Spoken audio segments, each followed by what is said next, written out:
Okay, there we go. Let's do a quick round of intros. I will call your name and just introduce yourself, what organization you're with, and what your role with your organization is. So let's start with Lillian. So Lillian, I'm with Utah Food Bank. I'm one of the agency relations coordinators here. Jolene from Box Elder. I'm Jolene Groberg. I'm the executive director of Box Elder Community Pantry. Great. Brent, you're up. You're on. Yeah. Sorry, yeah. That's okay. I was just meeting with a psychology group from BYU and just got barely done. So Brent Crane, Food and Care Coalition, also known as Friends of the Coalition down in Provo. We have a 4.5 acre campus, homeless resource center with meals, medical, dental partnerships with the Mental Health Authority, Mountainlands Community Health Center for medical and dental.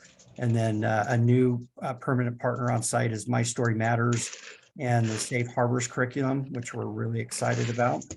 And then we have 38 transitional housing units and 72 new permanent supportive housing units. Wow, that's a lot of news, Brent.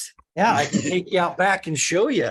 Yeah, I'm gonna have to come down for a tour. So I don't know if you can see it, but there's the new partner building over there. Oh, wow. For volunteer and education, and there's all the new housing units, and greenhouse is kind of over by the pavilion. So we've got a new hydroponic greenhouse that we're doing. Oh, very cool.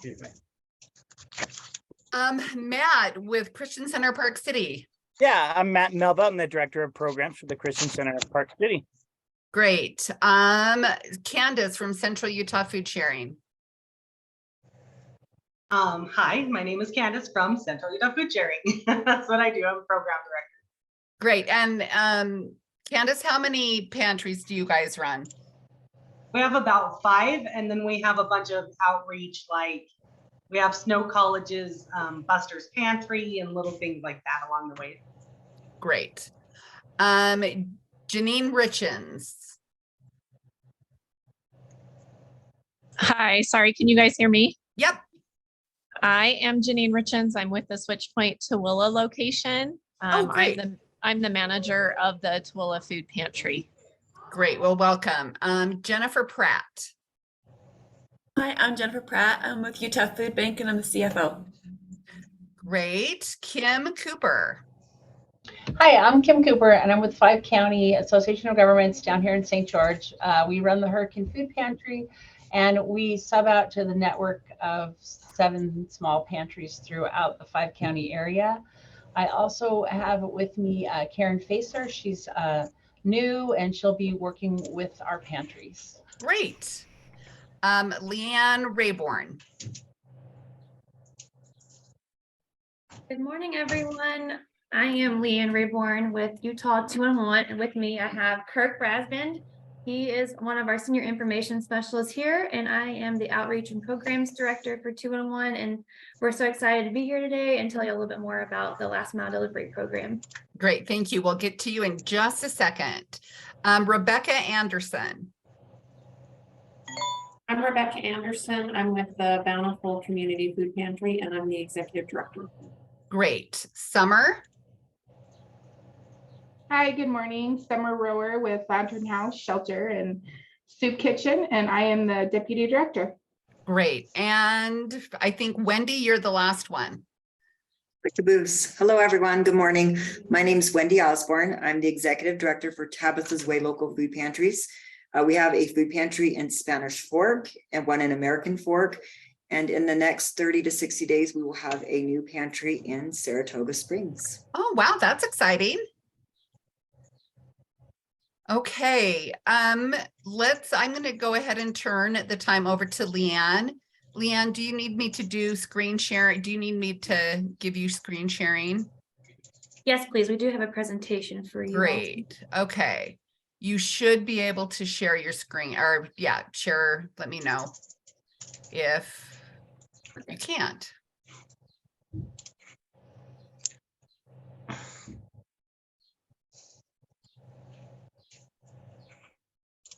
Oh, perfect. I love when technology cooperates. Me too. Should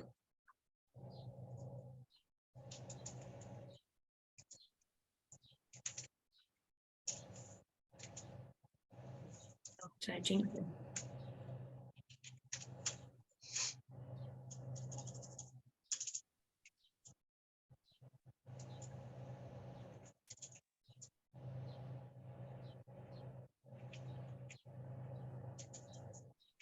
I may have spoken too soon.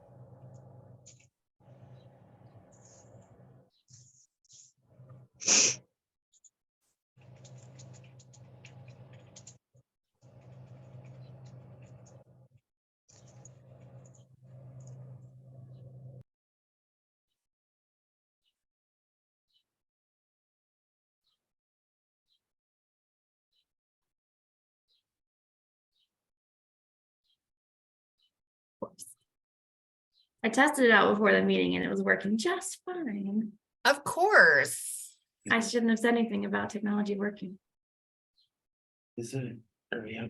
I have a love-hate relationship with it myself, so don't feel bad. All right, I will try to pull this up real quick. And No, you're fine. You're totally fine. You're among friends. good. No judgment. That's appreciated.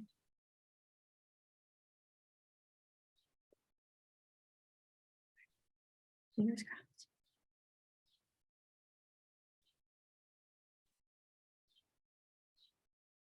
Yay. Okay. Can everyone see this now? Nope. Okay. Just when I got excited about it. Let's try this again.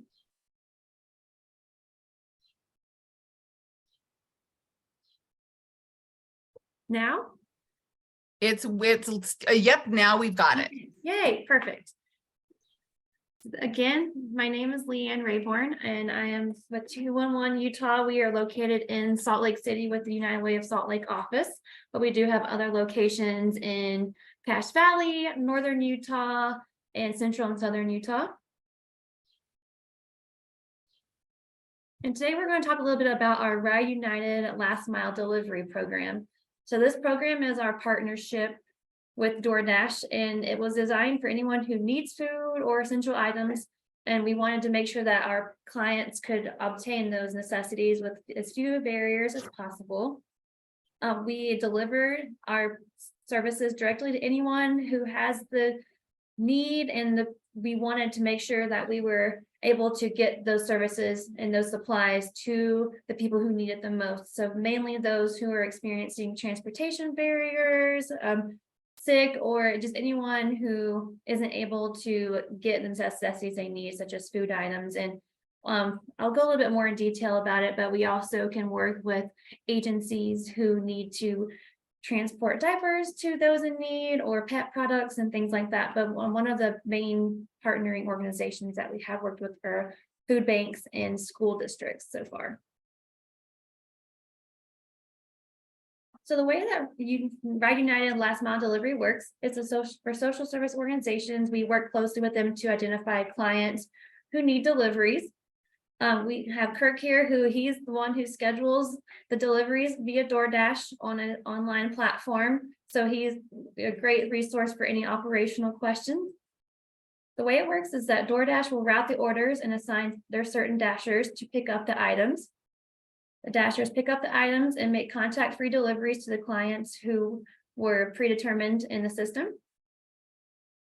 The clients will receive status updates via text about their deliveries as they're completed, as long as we have about a 24-hour notice. Kirk can get those deliveries scheduled for your clients. And if there are any issues with DoorDash or the program in general, Kirk is who we would reach out to for any questions, or myself.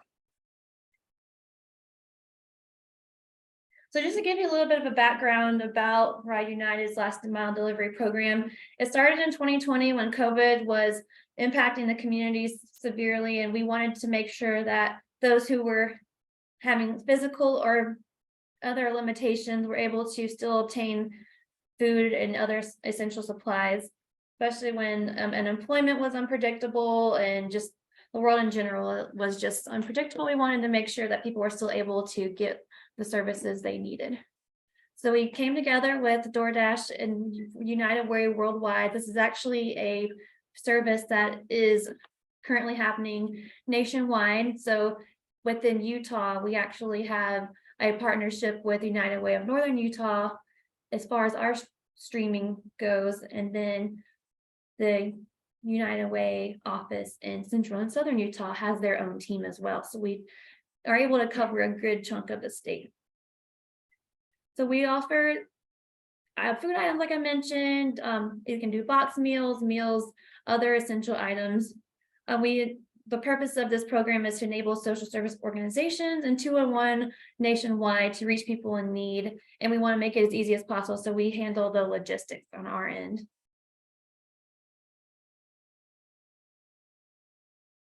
And just a little bit of clarification. So United Way of Salt Lake and United Way of Northern Utah, since we're currently partnering on this program in our area, we have received $30,000 for this fiscal year to cover any deliveries. But in addition to that, we are able to deliver up to 1,900 services or supplies that were kind of an in-kind donation from the partnership nationwide. So we have a lot of room to expand, and we're so excited to learn more about your pantries and your individual work and see how we can come together and get everyone in our communities services they need.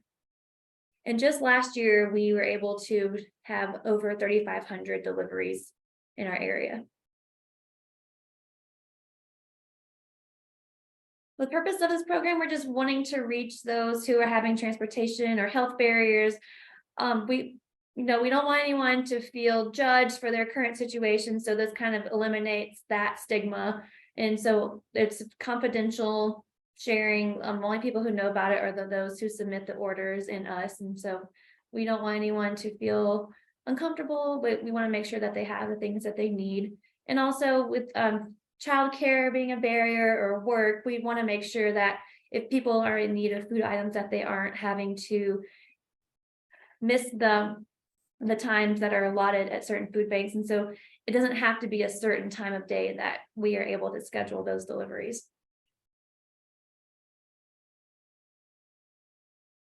So these are just some examples of what can be delivered and where.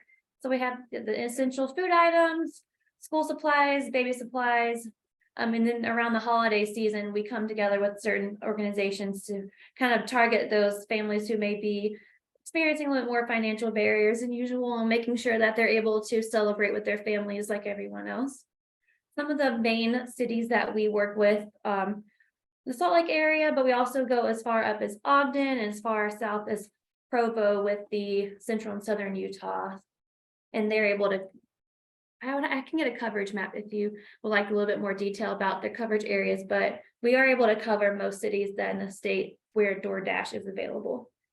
And if there's a city that you don't see on here, we can definitely look into it a little bit more in detail and see how we can expand service in that area.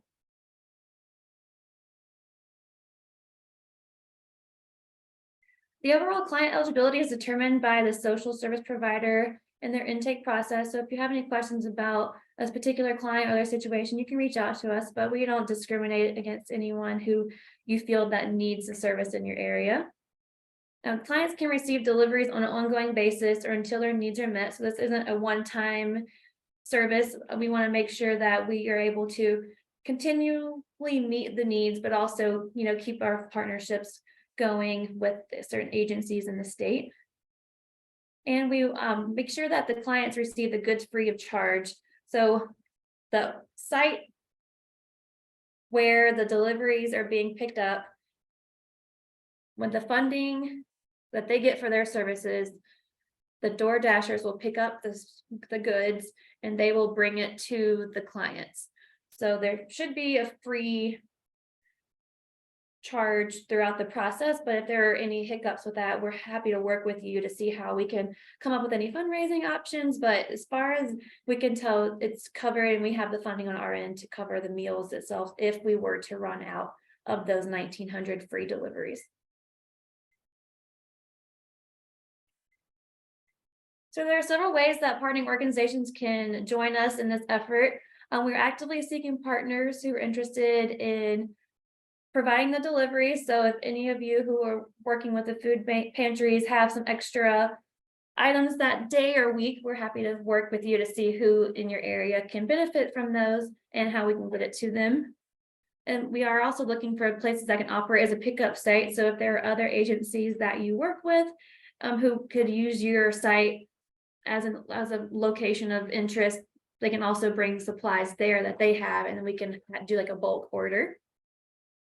And the way we can get the word out in our community is just promotion, and we have some marketing flyers too that we can also distribute to you if you'd like to share those with your stakeholders. And these are the program contacts in the northern part of Utah. We have Fernando Morales with Northern Utah's United Way office, myself in the Salt Lake and surrounding area, and Sam Nielsen with the central and southern Utah. And I will now open it up for any questions that you all may have.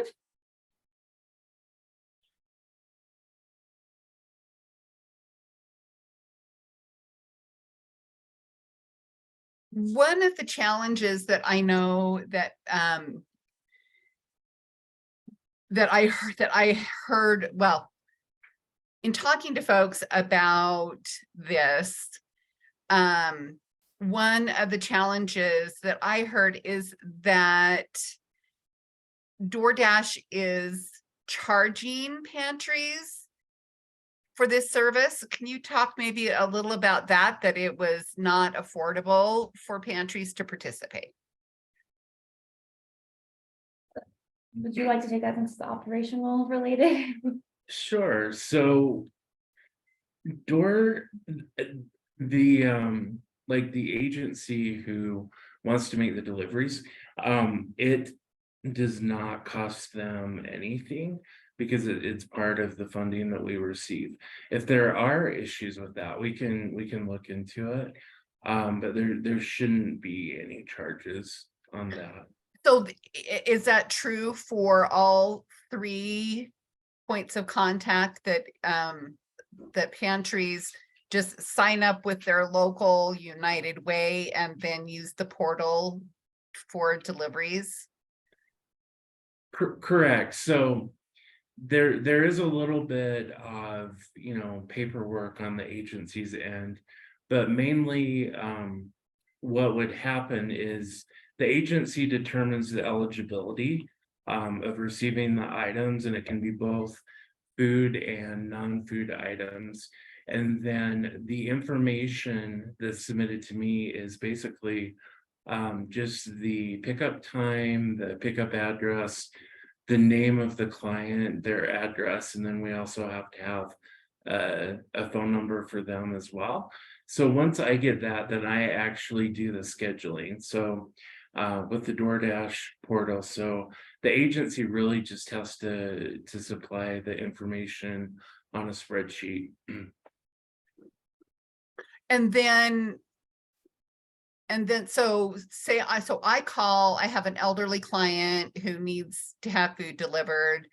I call you from my pantry and they come pick it up and well, no, but where was I? Oh,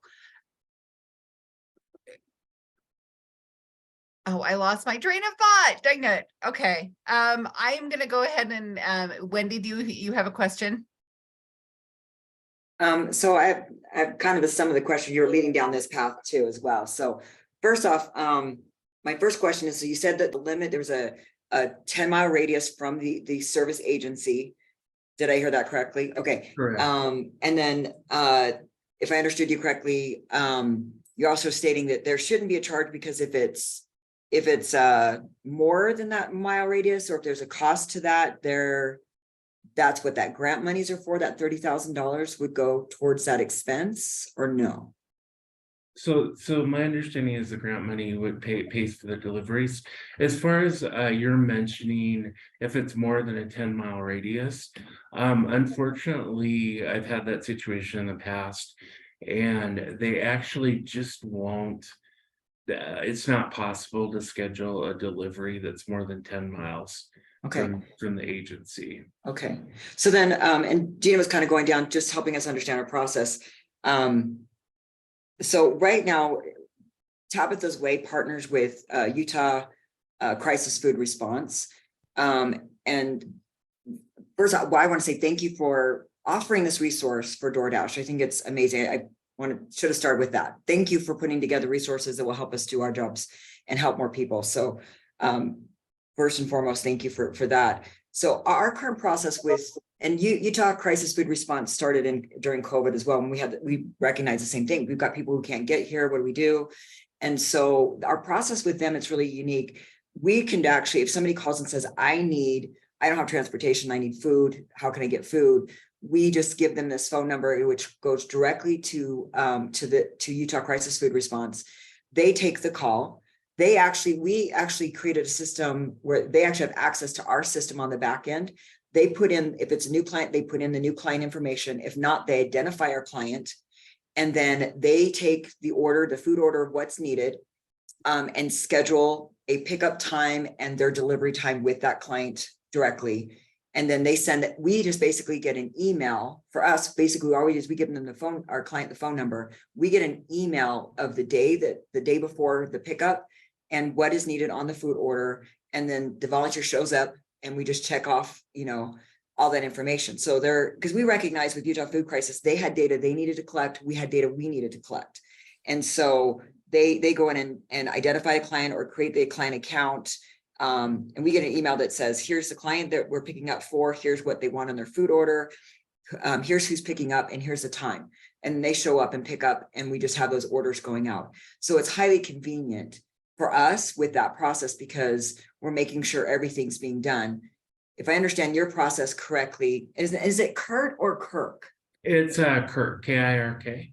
Kirk, thank you. Sorry. So Kirk, is your process, we would create the client profile, then send a email and a spreadsheet to you with that client's information saying this client wants this food order. And then do we know what time the volunteer DoorDash is picking up? Is it the same day? How long does it take? So from start to finish, let's say we send you the spreadsheet, how long does it take for you or for you to get this to DoorDash, for DoorDash to get to us? Like, what does that look like in terms of turnaround time for that order? Is it same day? Is it a couple of hours? What does that look like? So that's a great question. So as far as what information you need to submit to us and how to do it is we usually set up like a shared spreadsheet. And so you would just go in there and you would enter, you can choose to pick up like a pickup range of like a couple hours, pickup day, and then you would just enter the client's name, address, and phone number. And then you could just shoot me an email saying you've added names. And then I would schedule those and I would just communicate back to you that they've been scheduled. As far as a time frame, ideally, it's good to do it 24 hours in advance.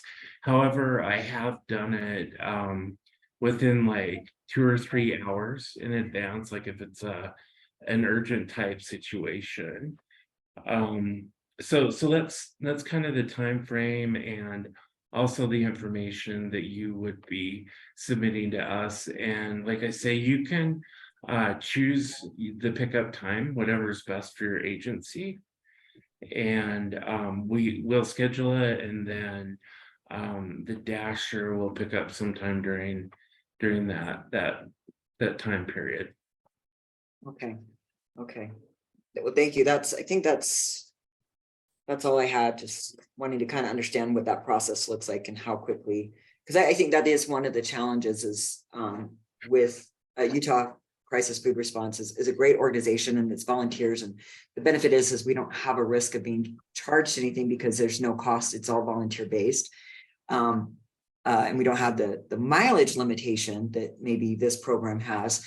But I would say that sometimes it does take, because they have to align that food order with the volunteer. So sometimes it does take more than 24 hours to get that food to that client. So if there's somebody in an urgent situation, maybe this program would apply to that particular need. So that Correct. was So for example, if you find someone and it's like 9 in the morning, and it's, imperative that this client get food and you would like to have it delivered between say 12 and 2 that same day, that would be doable as long as you let me know a couple hours in advance, I could get it scheduled.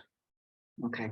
And then when you get it, are we going to get a copy of these slides, or can you flash the contact information? But I was not that fast, so. Oh, sorry. Yeah, I'll put our emails in the chat, and then I'll also send the slides to Gina to distribute. Okay, thank you. Thank you so much. Perfect. That works. So I know that it has been a challenge for United Way to get pantries to sign up. And at the beginning of the pandemic, Utahns Against Hunger was reaching out to a lot of pantries, just gauging interest and putting them in contact with United Way.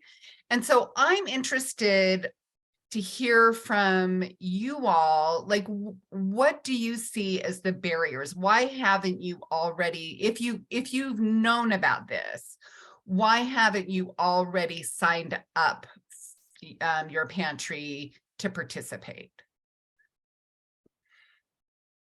So I think, and you can correct me if I'm wrong, but I think some of the barrier is that the agencies maybe anticipate that it will be more like paperwork on their end than it actually is, when it's pretty minimal, and it's just kind of a matter of organization. So I think that is one of the barriers. And also I think that the program isn't especially well known.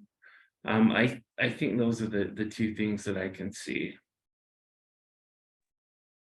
Did you speak a little bit more to that? What is the paperwork? You said the minimal paperwork, but what does that look like? Is that something that we do when we first sign up to the program? Is that something that has to be done with each client? What's kind of giving us an idea of what that looks like, if you would? Yeah, so the initial paperwork is what, when you sign up for the program, is what Leanne would get for you, just saying that you're going to be Just an MOU, more or less. Yeah, and then as far as what you would be required to get to us on a regular basis would be just making an entry or a couple entries on a spreadsheet that we would share, and then I would take that information and get the orders scheduled. So that's really the paperwork, or that's really kind of the commitment on that.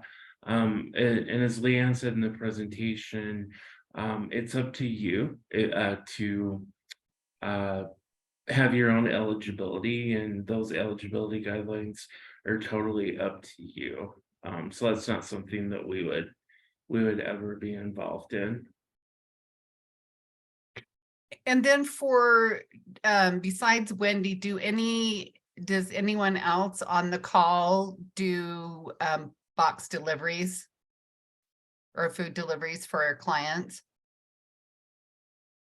We have a homebound outreach that we deliver to once a month, and they get about 25 pounds of food. So it's more or less seniors or double amputees, people that just cannot leave their homes.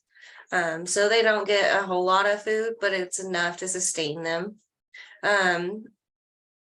We also have a volunteer that if a customer needs more food than just a regular, 25 pounds of food, then he'll come and pick up the food and deliver it to that client as well. And so we have them sign waivers and whatnot.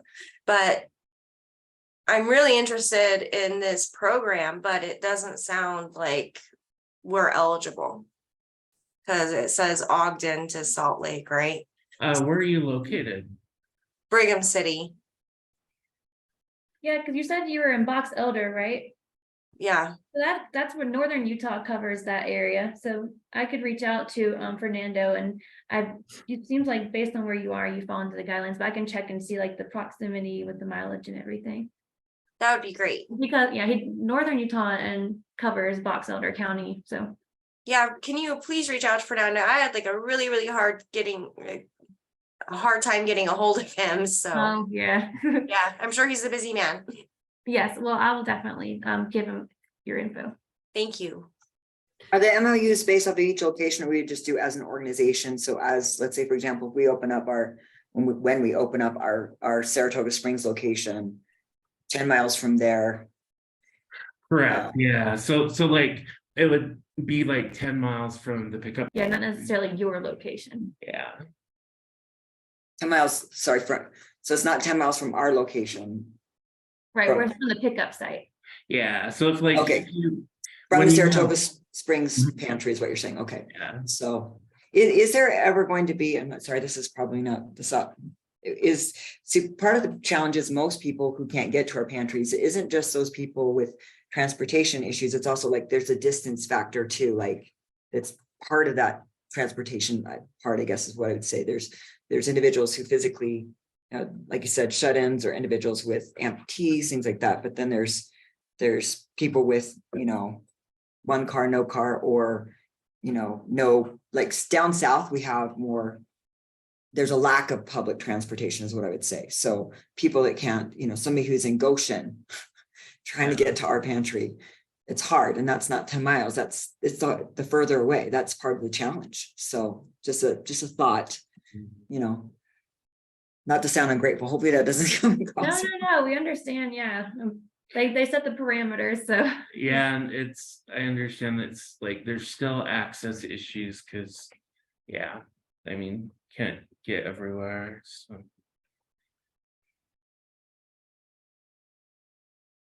Just a quick question again. So back to process, because that's how my mind works. So I have a client that calls in, we identify them, either new client or whatever, that wants food. We go through the process of gathering their information and say, okay, somebody will get in touch with you from DoorDash, or do you reach back out to them to schedule the actual time, or is that what you would do, Kurt? So you would let us know the time frame that you prefer for the delivery, and then how it works. The reason that they do require like a cell phone number is because the client will receive text updates from DoorDash just saying, your order's been picked up, so-and-so will be arriving with your order in 30 minutes, those types of updates. Okay. So what if somebody doesn't have a cell phone? I mean, it's my experience that the same folks who have transportation challenges are also the ones who often have technology challenges. They just either don't have access, or, I mean, they maybe still have a landline and don't have a text, or they don't know how to text, which seems like that might not, that like, who doesn't know how to text? But if they don't have a data plan, or they're elderly and they just are not familiar or comfortable with technology, what is the workaround for that? Yeah, so that definitely would not deter them for being eligible for the program. We could still do a delivery. We would just ask that you let them know, say it'll be between 10 and 12. Somebody will be delivering your food, so please make sure that you listen for your door, for someone knocking. So it would not it wouldn't stop somebody from getting a delivery. We can work around that. And then this is kind of a random question. Do DoorDash drivers have background checks? They do. That was one of the FAQs. They get background checks from DoorDash. Okay. Okay. So any other questions, thoughts about this for Leanne and Kirk?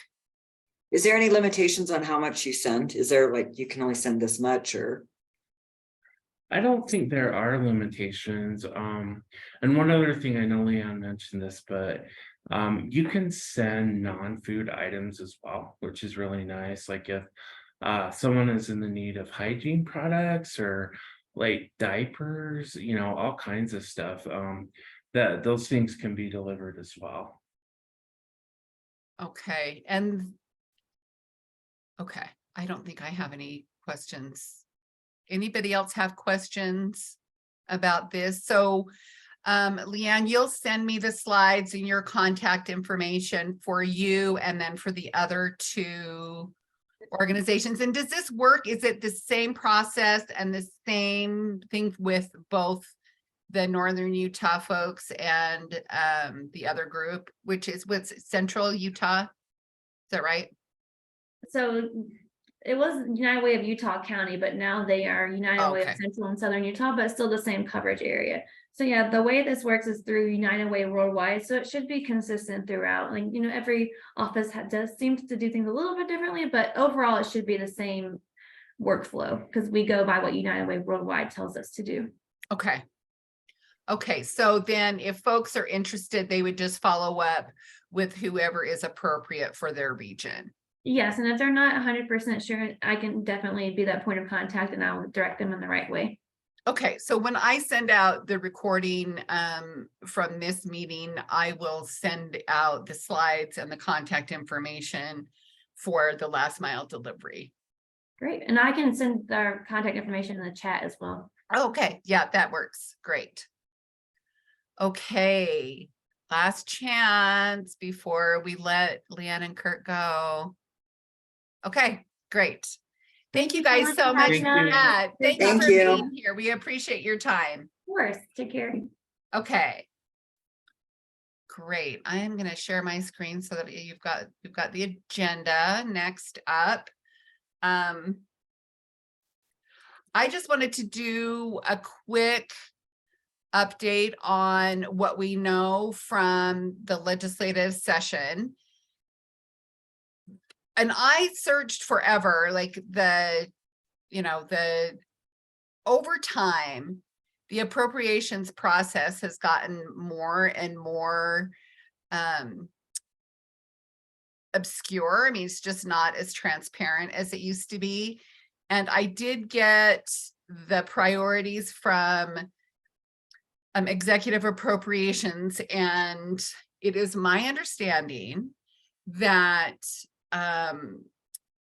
there was $800,000 one time approved for this next fiscal year. So whatever that total amount is, I think it's just over $1 million. There will be an additional $800,000.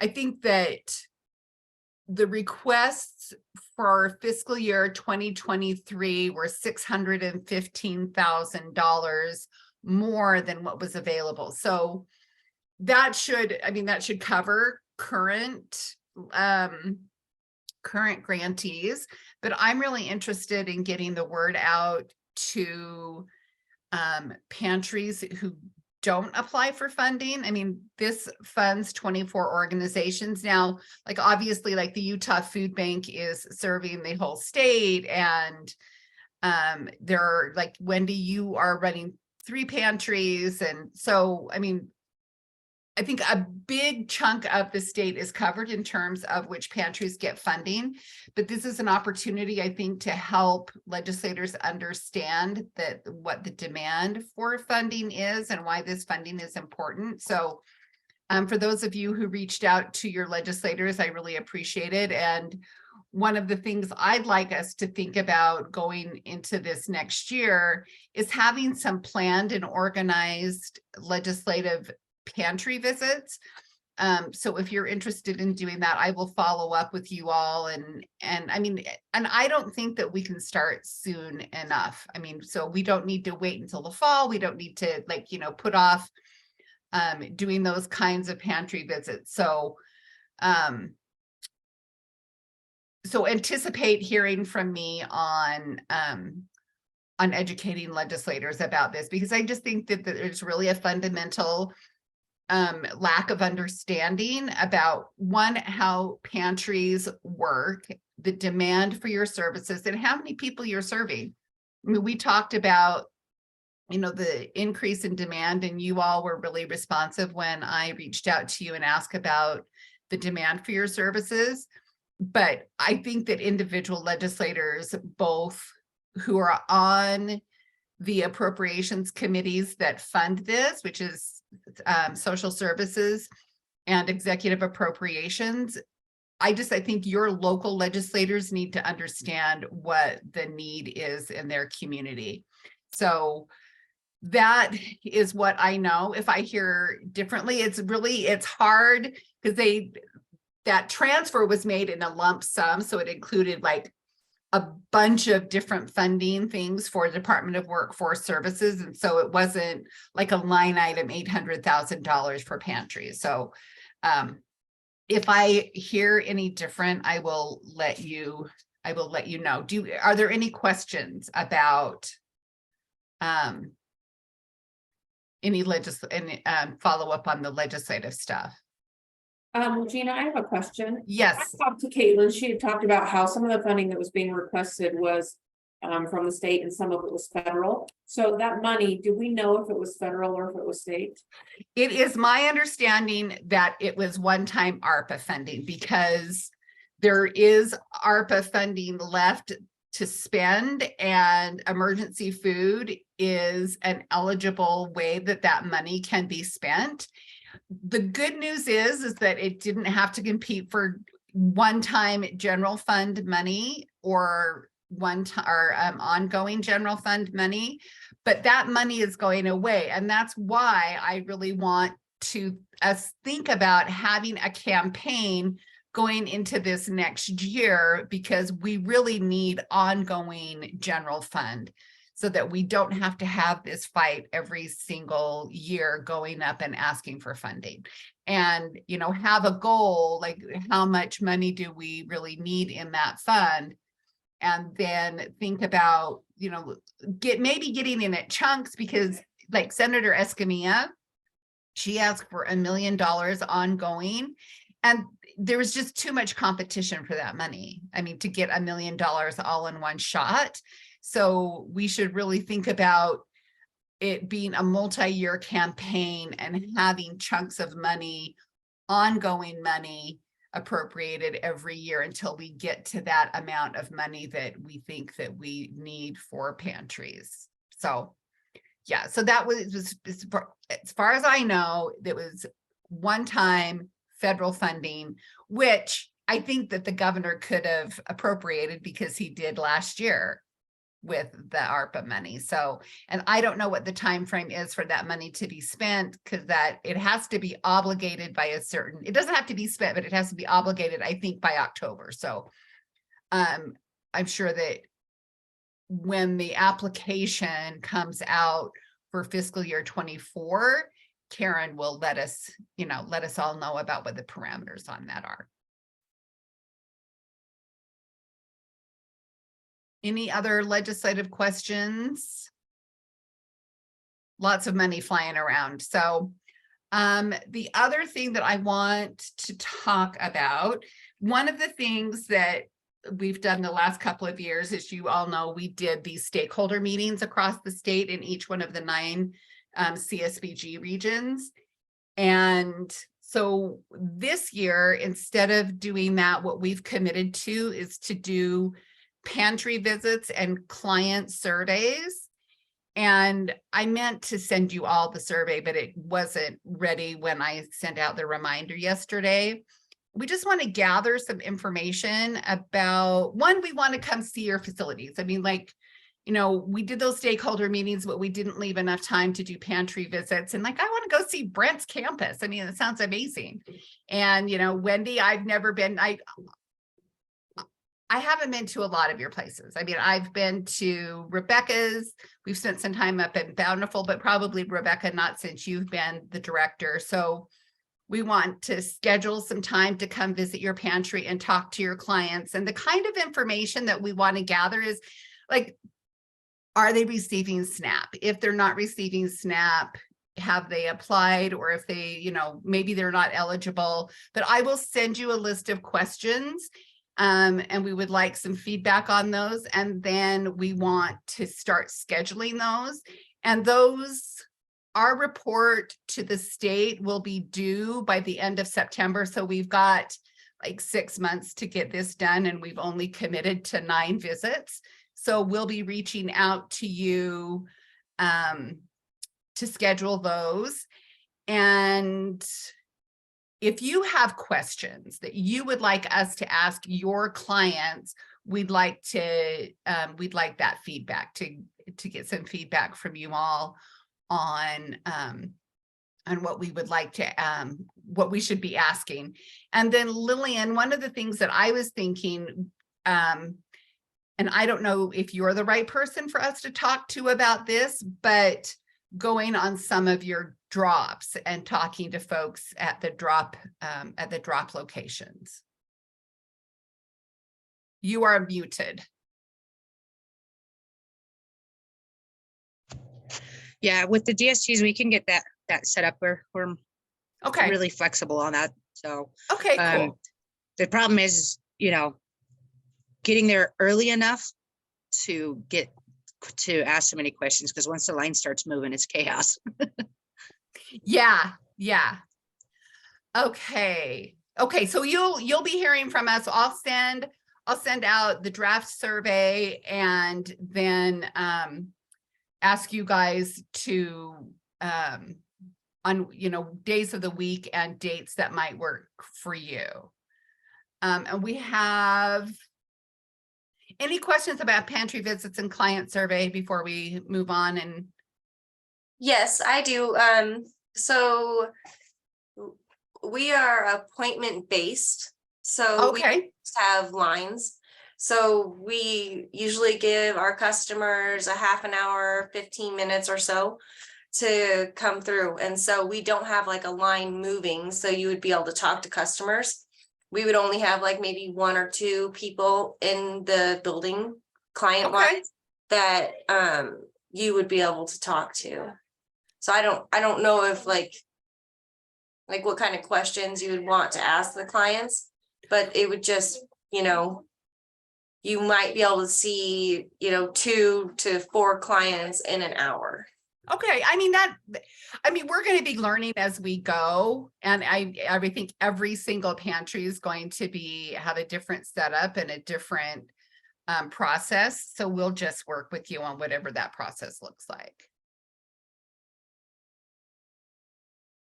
if that works for you guys. Okay. Matt from Christian Center of Park City is interested in hearing what other pantries are using for their pantry tracking software.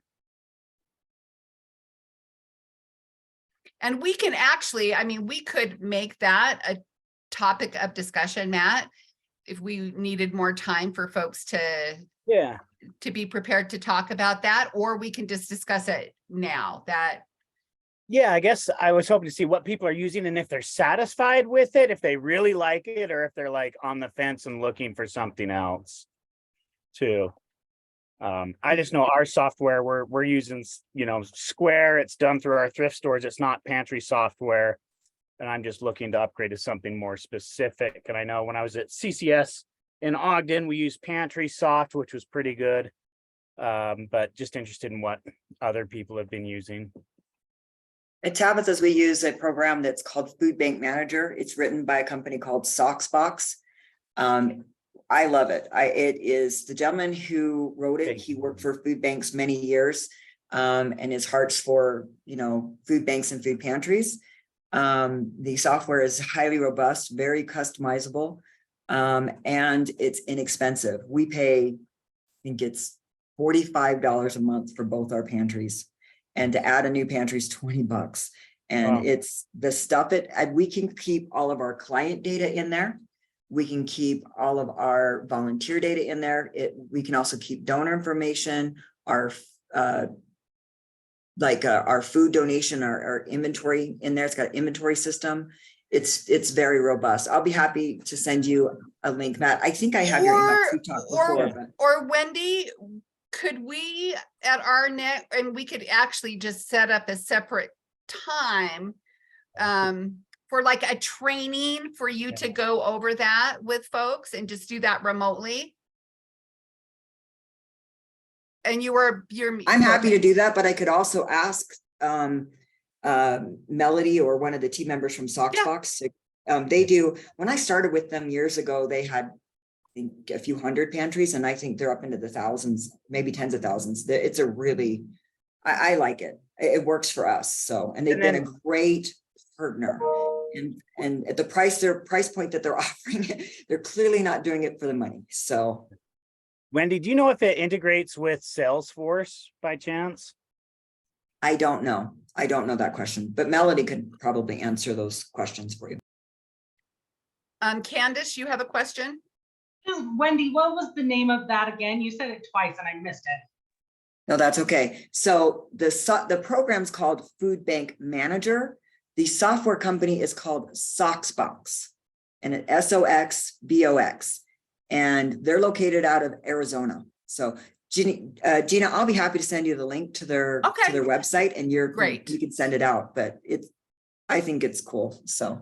Great. And maybe we can, and that would be, we're supposed to do 4 trainings, and this would be that would be a good opportunity for folks who are interested in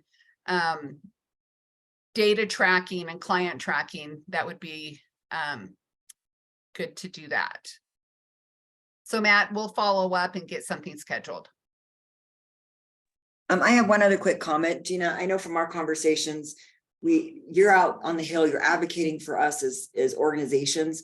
And one of the things that kind of a light clicked a few times ago when we were talking was, a system where we can report back information to Youth Ones Against Hunger. Yeah. And so I'm actually right now, because I'm thinking about it, sending you an email with our annual reports and just some data. But maybe we could, as organizations, commit to, I don't know if you send out monthly reports as an organization, or if you send out quarterly or annual reports, but maybe sending that information to Gina. So sorry, Gina, I don't know if you want it to go to you, but not to inundate you with information. But if that helps tell the story better and gives you more information, maybe that's something we can do as organizations to help move along what you're trying to do.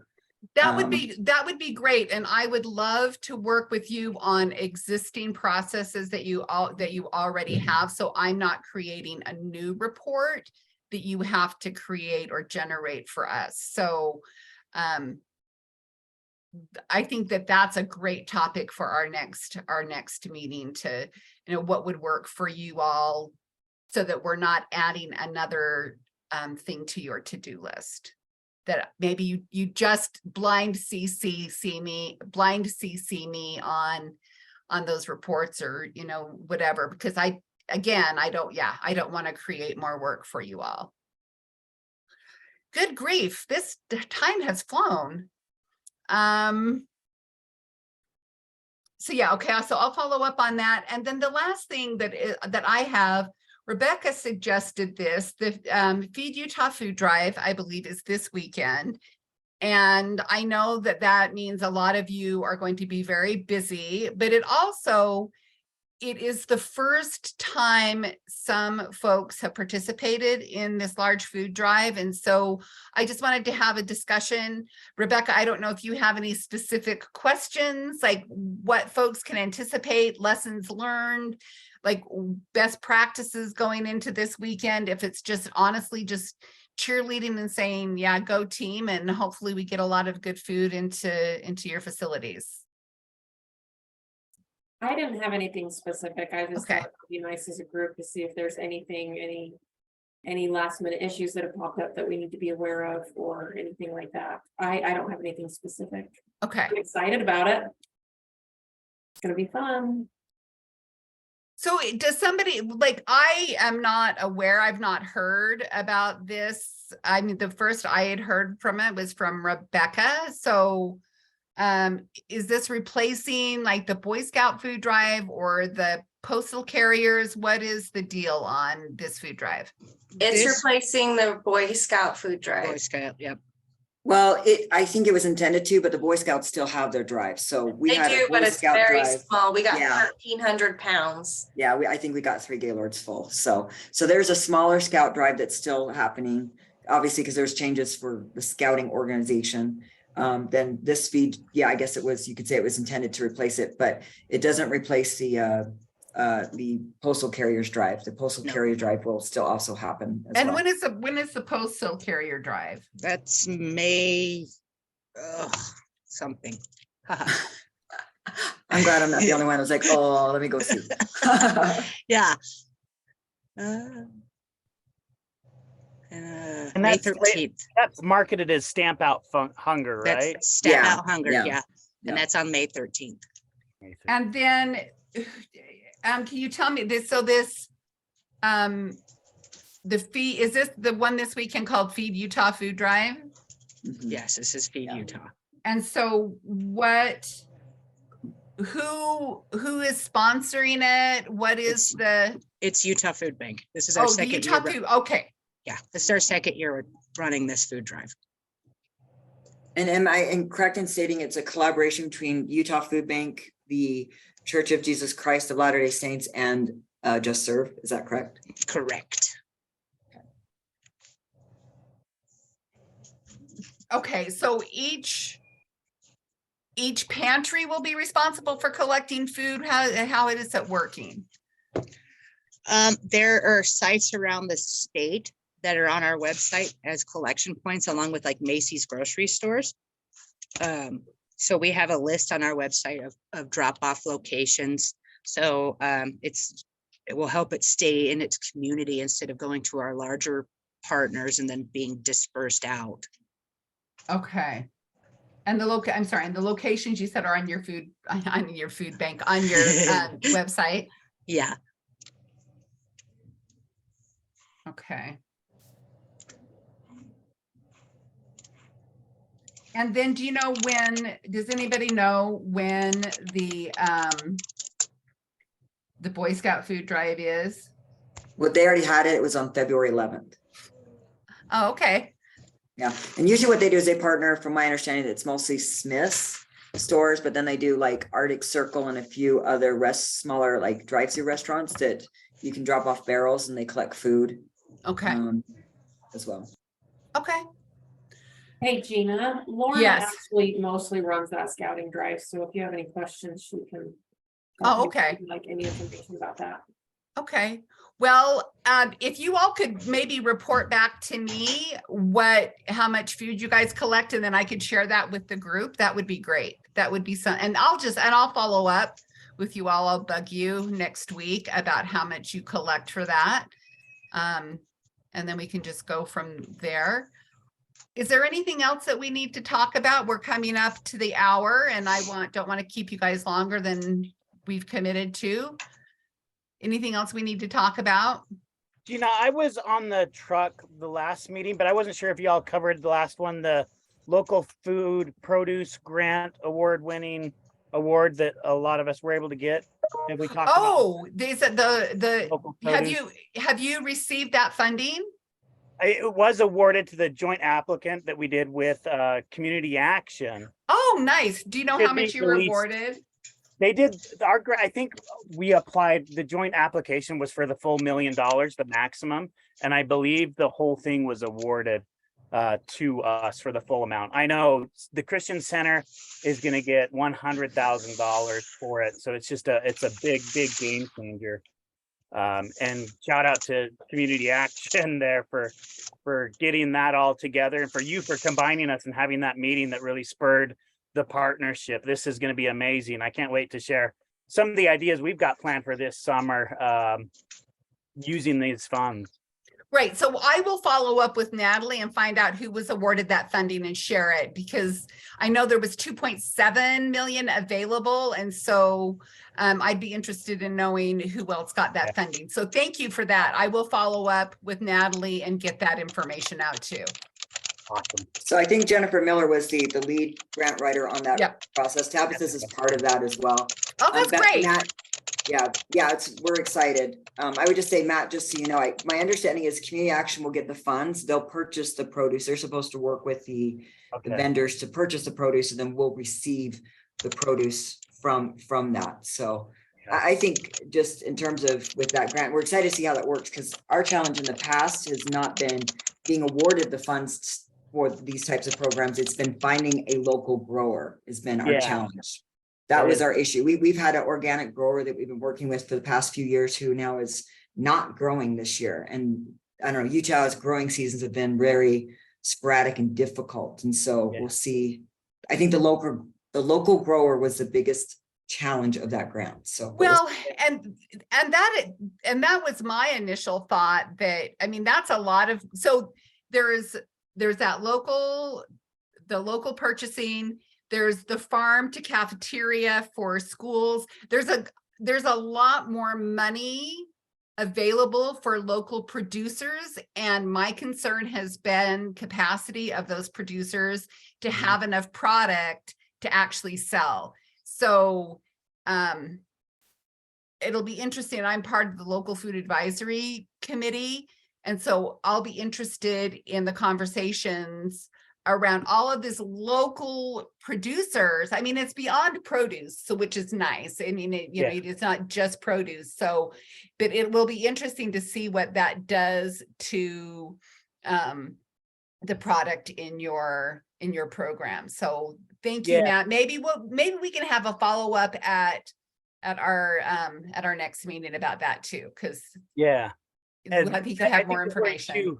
The worry too is just 75% of that money has to be a disadvantaged qualifying person. The other 25% can be anybody. But we've already reached out to our farmers and everybody's really worried. They showed us pictures from last year and they already had, you know, the soil ready. And this year, everything's still up here in Park City covered with 4 feet of snow. So our grow season is going to be really short. I guess it's a 30-month grant, and maybe if we're having difficulty spending it, maybe they could at least push it another year or something like that if there's a lot of unused funds. That's a good question for Natalie. I will ask that. I think that hopefully they're really flexible with it, because we're going to be fighting over those same growers that qualify for that 75%, and great for them, but also we all might just be getting a sprig of lettuce every 2 weeks. Because I know. That's been, that has been my concern, is the ability of producers to meet the demand, because there clearly is a lot of demand. Yeah, and then a lot of them want to still have their farmers market to gain, you know, for the marketing aspect of it and to sell to local people. So we don't want to rob them of that opportunity too. It's going to be difficult. We're going to see how this goes. Well, there will be lots of lessons learned, and it might be interesting, and I'll ask Natalie about this, but to have a group talking about lessons learned, like, you know, how could this program improve over time? I mean, I know that like with the Senior Farmers Market Nutrition Program, that they implemented it so quickly last year because it was just such a tight turnaround, but it was like, again, lessons learned. And so I think that will be the case this time too. And this might be a good group to include that conversation on. Very cool. Okay, thank you. Anything else before I let you all go? 4 minutes over. Okay. Well, thank you all for being here. This was a great meeting. I feel like there was lots of good information, and we will talk soon. Thank you. Have a great one, everyone. You too. Bye-bye. Thanks, guys. Have a wonderful day. You too. Thank you.